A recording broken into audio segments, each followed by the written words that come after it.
So, ayan, may binili na naman. Kasi December ngayon and nakasama kasi ako sa Christmas party ng church namin sa mga kabataan.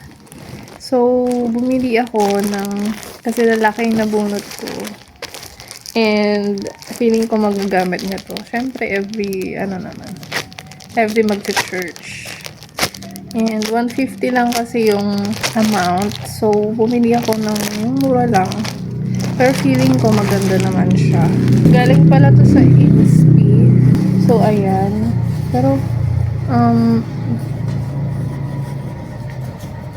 to be honest, parang medyo siya. Medyo manipis siya. Pero I think, okay lang naman to.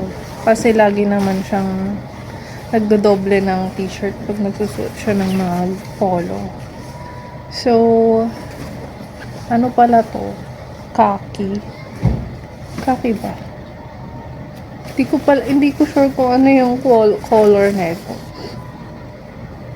Pero yung tela niya is yung madulas, hindi siya cotton. So, maganda naman yung niya. Maganda naman yung tahi.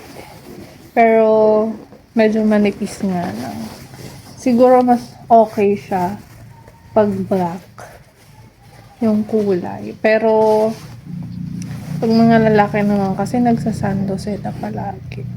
So, kung gusto nyo ng yung mga ganun lang, yung medyo affordable, medyo mura na mga go for this. Kasi, although manipis siya, maganda pa rin yung tela. Actually, ito yung pinakagusto kong tela. Kasi yung cotton kasi, mabilis kumupas.